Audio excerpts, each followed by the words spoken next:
जौने उपलक्ष्य में कार्यक्रम रखल गल, अगर मौके का गीत ना होले, मौके का गीत ना होले तो गवैया हल्लुक मनावलन कि जा हाँ हल्लुक तेरही में गल हुआ तो वहाँ तेरही का निर्गुण होगा के चाहिए। कुछ लोग भैया तो कल शुभ विवाह है, विवाह के शुभ अवसर पर शादी का ये गीत आप लोग के बीच प्रस्तुत हुआ। जौने गीत में बनारस में विवाह का पूरे पूर्वांचल हमने घूम करके गाया, इस गीत पर कोई जवाब देने का तैयारी नहीं हुआ। ये विवाह बनारस में जब गैया से होले तो दंगली विवाह में गावा जला मन कैसे लाल कैसे बजा के वहाँ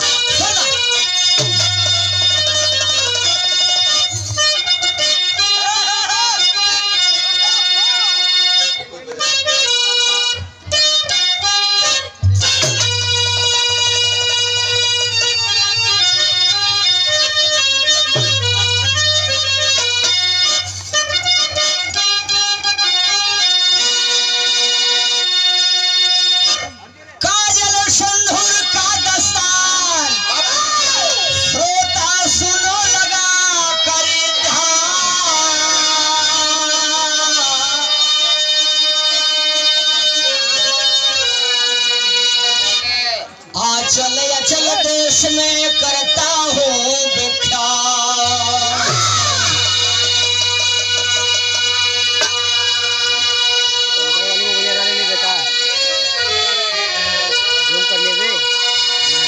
गीत का शुरुआत हो गल, काजल सिंदूर का दस्तान श्रोता सुनो लगा कर ध्यान, आंचल आंचल देश में करता हूँ व्याख्यान। काजल कह रहा है कि मैं बड़ा हूँ श्रृंगार के विषय में, काजल कह रहा है कि मैं बड़ा हूँ, सिंदूर कह रहा है कि मैं बड़ा हूँ, आंचल कह रहा है कि मैं बड़ा हूँ। पार्वती जी का काजल कह रहा है सीता जी से कि सबसे बड़ा दुनिया में मैं हूँ। कैसे अपनी बड़ाई करता है, लाल गीत लग गई, वो गीत है बाबू।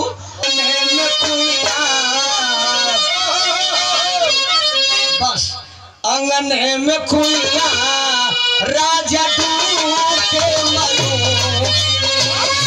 अंगने में खुइया राजा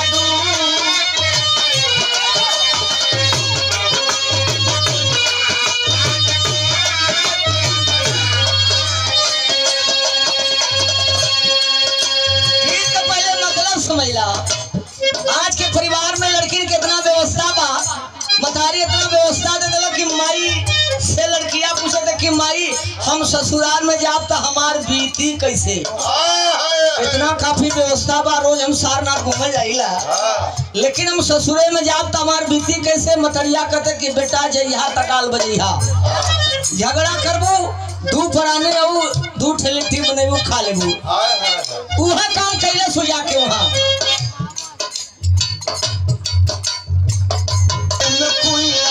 राजा के मरू।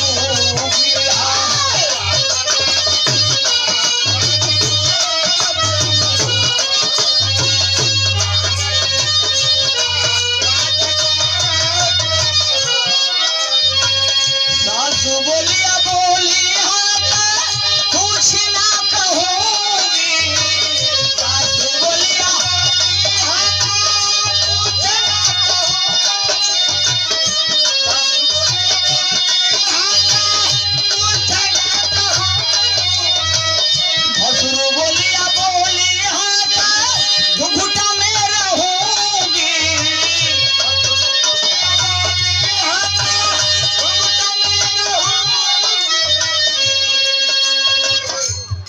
घुघुटा में रहूंगी।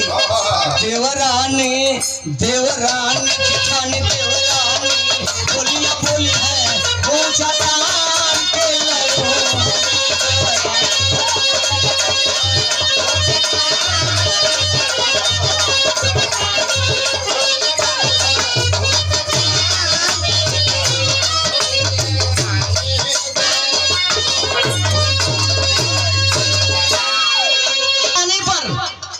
पार्वती जी का काजल माता सीता के सिंदूर से संकेत करता है कि कौन बड़ा है। कैसे लाल? मुझे आंखों में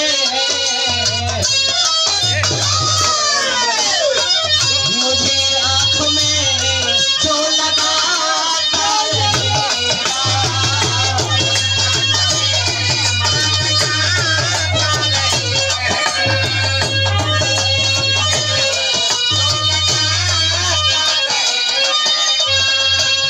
सम्मान मुझे मिलता है। आज बहुत मैं कर्जेदार हूँ यादव वंश का। राजभर परिवार सोहल परिवार से मैं लज्जित हूँ कि सोनकर कुल में जन्म लेकर के जो सम्मान मुझे मिलता है, मुझे एहसास नहीं हुआ करता है कि मैं सोनकरपुर में जन्म लेकर के विरहा गाता हूँ। बहुत बहुत भैया उनके प्रणाम। मुझे आंख में जो लगाता रहेगा, मुझे आंख में जो लगाता रहेगा,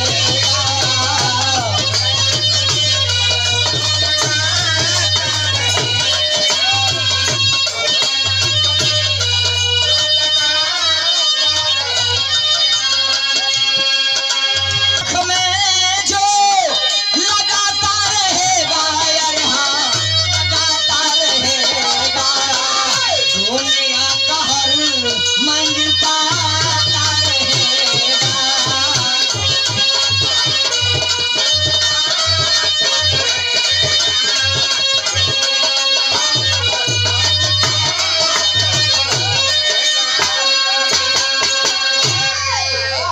ये हमारे प्रकाश बाबू के कार्यक्रमों द्वारा हर मंजिल पाता रहेगा। काजल कह रहा है सिंदूर से, पार्वती जी का काजल माता सीता के सिंदूर से सवाल करता है। काजल लगाओ, काजल कहो संसार में मेरा समान है, बच्चे बूढ़े लगाते और नौजवान है, बढ़ती है रोशनी मेरे रहने से आँख में, दर्दों का ना सहन हो बहनों से आँख में,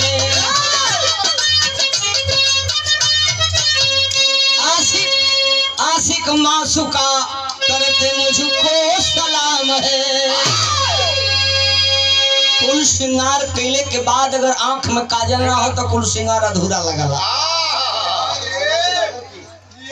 काजल से बादल की गरिमा न होती। गौर करेंगे, कहीं बादल से उपमा काजल का बड़ देवल हो। सबसे बड़ा मैं हूँ दुनिया में। इतना बात सुनकर के माता सीता जी का सिंदूर धिकारता है कि तुमसे बड़ा तुम्हें हूँ। जवने औरत की जवने बिटिया के मांग में सिंदूर ना हो ओकरे दिल से पूछो सिंदूर कैसे जवाब देता है काजल को। गीत लगली हाँ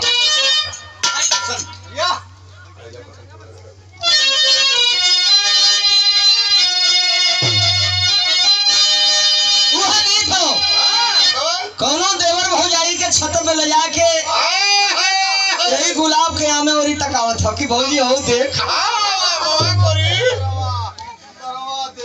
दिखावत हो, मजाक करत हो पर्दा में। पहले पर्दा में मजाक रहल, लेकिन आप तो खोल के मजाक होत हो।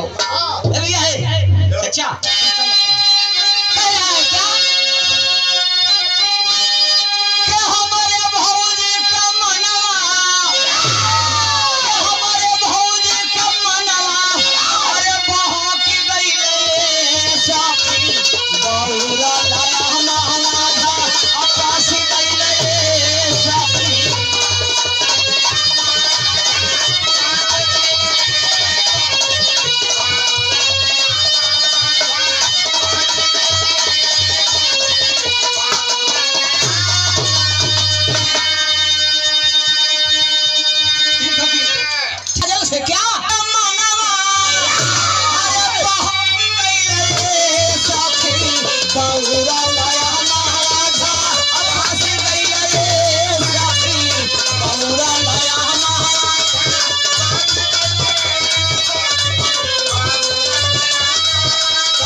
कगवा न जाने ई कोयलिया का बोल मितवा, हिजड़ा न जाने ई मरदवा का पोल मितवा।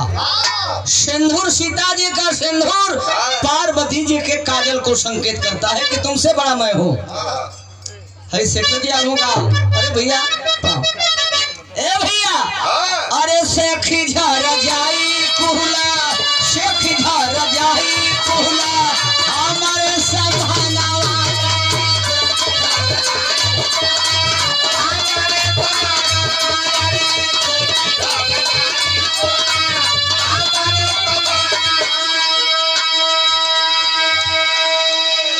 जाई कुहला, ई बात याद रहे। ई बात कैसे के कहत हो? सीता जी का सिंदूर पार्वती जी के काजल को संकेत करता है कि सेखी झर जाई कुहला हमारे संभानावा, सेखी झर जाई कुहला।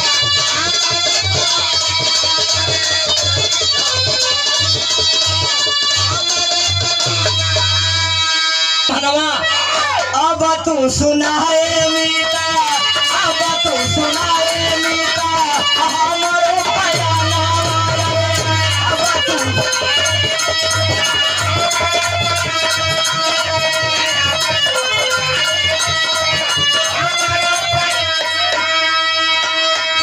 कि हमारा से जग जाही, कि हमारा से जग जाही, यह जाननी कमोल मिता।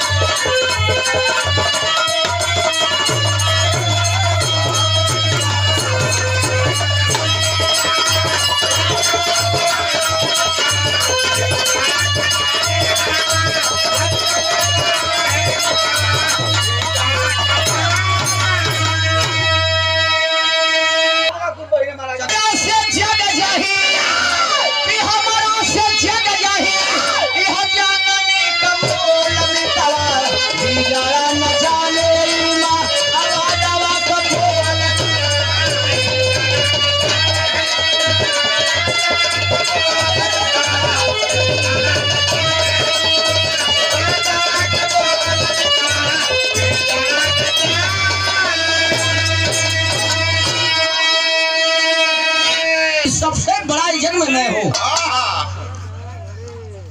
कैसे अपना बड़ाई करता है लाल, तेरी के भाव है।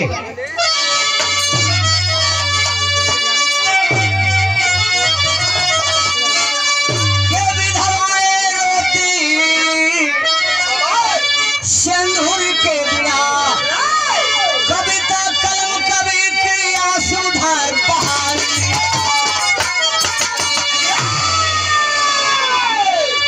कवि का कारीगरी हो, कविता कलम कवि की आंसू धार बहाई, विधवाएं रोती सिंदूर के बिना। पापड़ लग गए।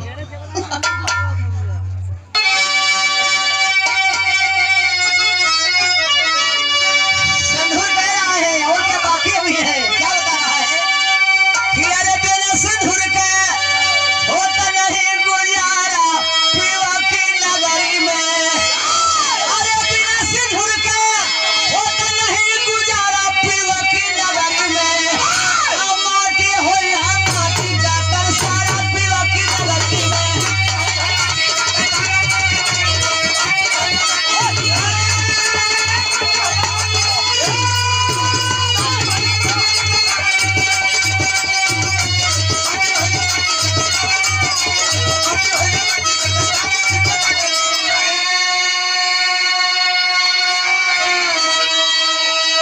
सिंदूर का मिलता नहीं, के बिना सिंदूर का मिलता नहीं। जब में कहीं ऐसा था न हो, सही दिन हम मिट जाई बहिया, हो जाई सोना सा न हो। जग से उठ जाऊंगा, सिंदूर का ये प्रथा खत्म हो जाएगी। केहू के केहू पहचानी ना होई का बता रहा है।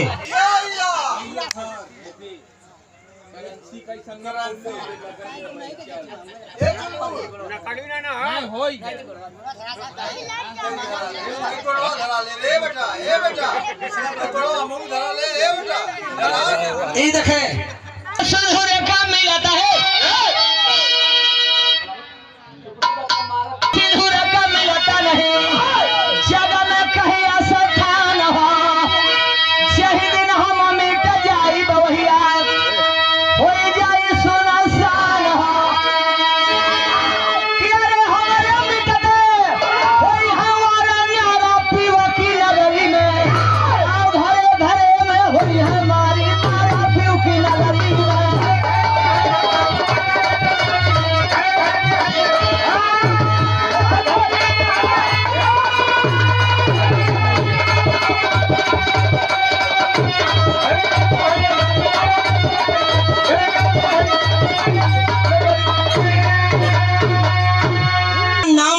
कोई चीज नहीं रह जाएगी इस धरती पर। सबसे बड़ा मैं हूँ।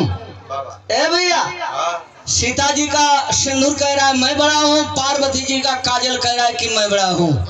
यार आग शक्ति दुर्गा महारानी जी का आंचल धिकारता है कि मैं बड़ा हूँ। हर औरतन का आंचल कहाँ रहा आप लोग जानत हुआ। आंचल कह रहा है कि मैं बड़ा हूँ।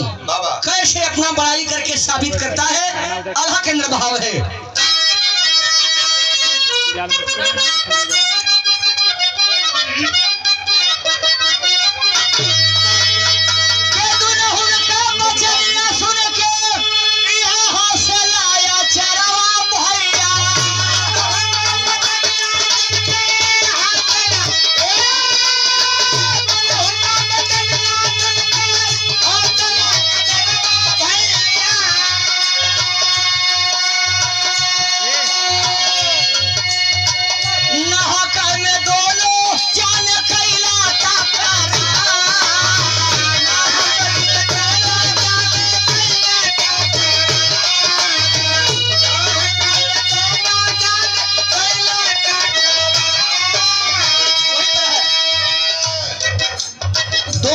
सुन करके मां शक्ति दुर्गा जी का आंचल कह रहा है कि सबसे बड़ा मैं हूँ। कैसे बड़ बता रहा है। आचार्य में ब्रह्मा विष्णु, आचार्य में ब्रह्मा विष्णु शंकर आचार्य भैया।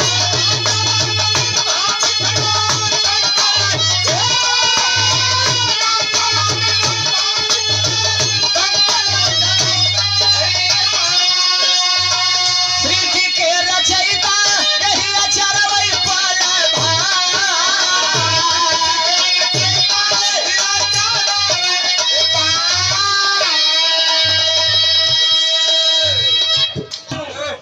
मां शक्ति दुर्गा जी का आंचल बता रहा है। दुनिया का खेल धरती पर ना बचल के जेकर पैदाइश आंचल में न हो। आचार्य में ब्रह्मा विष्णु शंकर आचार्य में भाई।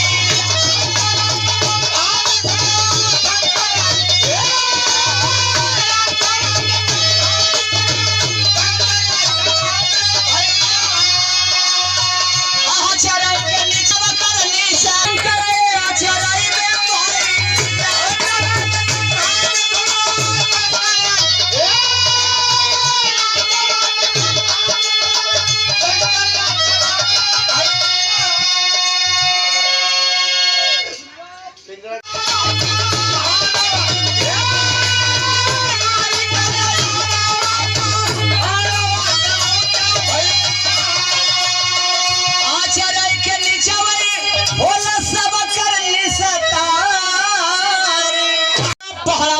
ऊंचा भैया। आचार्य के नीचे में होला सबकर निस्तार। आंचल का उपमा एक पहाड़, ब्रह्मा विष्णु सबका पैदाइश इस आंचल में हुई। यही नहीं, ये आंचल का रूप बताया गया कि यही आंचल फैला करके द्वारे द्वारे लोग भिक्षा भी मांगते हैं।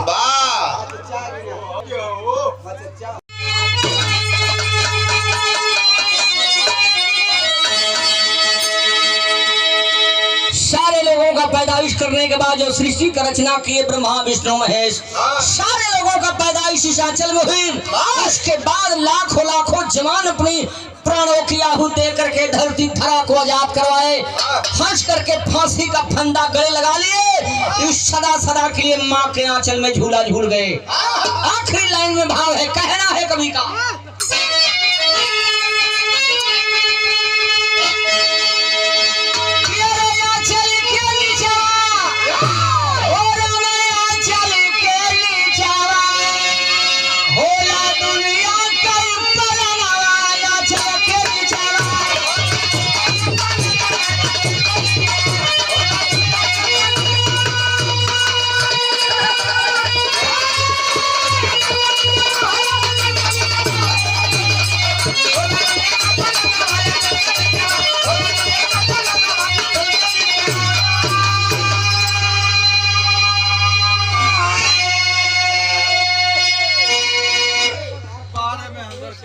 झूल गए फांसी के झूलनवा आंचल के नीचवा।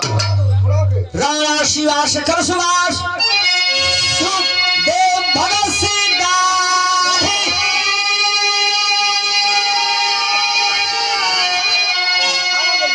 मारो गोली लंदन में जाए अरे उधम सिंह फौलादी झूलने फांसी के झूलने चल के नीचा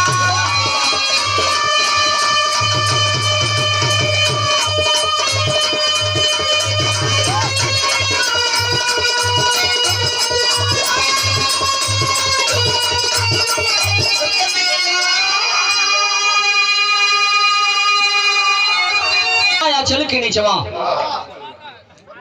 लाखों लाखों हमारे देश के शहीद जवान अपने प्राणों की आहुति दे दिए इस मां के आंचल में। आखिरी लाइन में कहना है, भाव है,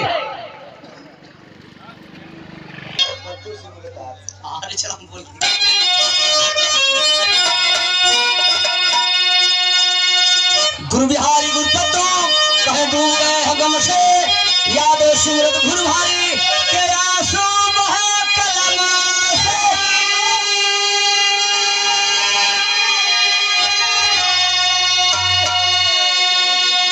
बिना रोती सिंदूर के बिना और हम जगदीश के ऊपर ध्यान हो बिना रोती सिंदूर के बिना।